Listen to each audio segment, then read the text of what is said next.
Hey guys, Bobby Legs here, and today I want to talk about or go over really three of Seiko's introductory movements in their more affordable part of the lineup. A 30,000 foot view of these movements, the similarities and the differences, just as a guide for anybody who's wants to know the difference between the three and the watches that carry these movements. But before I continue, please remember to like and subscribe when you get a chance. I really enjoy making these videos and I hope you like them. Also, please click that bell icon so you can get updates when I upload new videos. Anyway, so before we get going, I want to thank Chris over at the Watch Lounge for lending in his Seiko XKX 011, this beautiful orange dial Seiko. And this Seiko has the 7S26 movement, so that's one of the movements that we're going to be talking about today. Here I have the Seiko 5 diver that I had purchased recently to review. It's the so-called replacement for this guy, since these have now been discontinued, the SKX. This has the 4R36 movement. And finally, the SARB 00033, which has the 6R15 movement. It's not a dive watch, but there are some dive watches in the Seiko lineup that have that movement, and we'll discuss those shortly. So, here we're running, kind of the gamut here of what Seiko offers in their more affordable side. The 4R36, the 7626, we'll start off here, has 21 joules. Beat per hour is 21,600, which is actually common to these other two movements. Now the accuracy, the tolerances that is provided is, was kind of hard to find. I found somewhere where they said the tolerance was somewhere between minus 20 seconds to plus 49 seconds a day. That's a pretty big range there. I'm sure you'll talk to many SKX owners and they'll say that it's, it keeps good time. Sure, there might be some who say that runs a little faster or slower than they would like. But hey, it is the base movement, and it is what it is, and that's part of the charm. It also has the day and date. The one big difference between the 7S26 and the other two here, it's not hacking or hand wound. So you have to, shake it up a little bit, to get it going, or wear it, and it'll kick in. Now we'll upgrade a little bit to the 4R36, and this has 24 joules, 41 hour power reserve. Similar to the SKX. SKX I've seen somewhere between 40 and 41 as well. And 23 joules, 24 joules. Now the tolerances that I've found online has been minus 35 to plus 45 seconds a day. This one I had, for a little while before I actually sent it off to Chris, and he did a really good comparison between this model and the SKX on his channel, the Watch Lounge. So if you have a chance and you want to check out that comparison, he does a really, really great job. This one was running maybe 2 or 3 seconds fast a day for me when I had it. Perfectly fine, perfectly within the tolerances. Pretty happy with that. Now we're stepping up, at least price-wise, to the 6R15.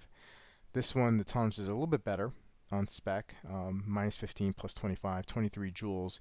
And the big difference here is you're going to get a 50-hour power reserve with this movement.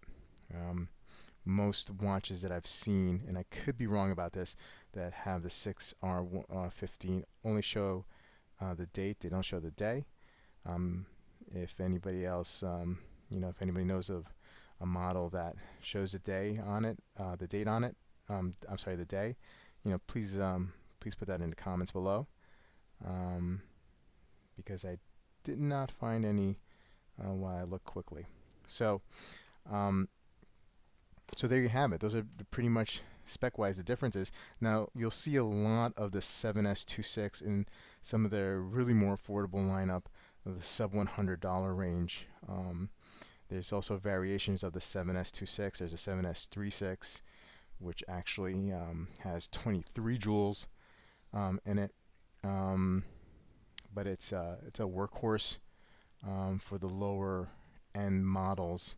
And please, when I say lower end, it's nothing against those models. Those are great models and they serve a great purpose and they're great watches. I'm just talking about lower end in the price spectrum. No disrespect. The 4R36, you'll see some variations with the 4R35, like the Samurais. The Samurais carry that that movement in there. So not just the Seiko 5 sports models, the new ones. You'll see them in other models, plenty of other models. Seiko has a ton of models out there. So it'll probably behoove you to at least check out which movement you have in there, which caliber of movement. Now, some of the statistics specs that I've gotten from these movements, I've gotten from watchbase.com. It's a really great resource if you want to know what kind of movement is in your watch. Most of the time you'll find it. Obviously they don't have every watch out there, they don't have every Seiko out there, but most of the time I've hit pay dirt when I wanted to know what kind of a caliber is in the watch that I'm looking at. And the great thing also is you can click on the caliber and find out what other watches had that same caliber. The 6R15, you'll find it in some other a little bit higher end dive watches in Seiko, and not the highest end. If you're looking around the $500, $600, $700, $800 range, you'll find it in some of those Seikos. The third gen Seiko Monster had the 6R15. The second gen had the 4R36, and the first gen had the 7626. So and I believe now the Seiko Monster, the fourth gen, may have gone back to the 4R36, and they included a date window on that. So the 4R, the third gen Monster did not have a day; it just had the date. Again, you can find all this information out in the watch base. The internet, of course, is a great source, as many of us know, to finding out information. So if you just type in the caliber of the movement, you'll see a bunch of results coming back for you. Anyway, guys, just a quick little reference video, so you can know the differences between the three, what I call the three base introductory movements in the Seiko lineup. Like I said, plenty of variations to each of these calibers. The only real main difference that I could tell within the spec sheet is the power reserve and what they list as tolerances. But we know that there's times where people can get like a very great accuracy with either one of these watches.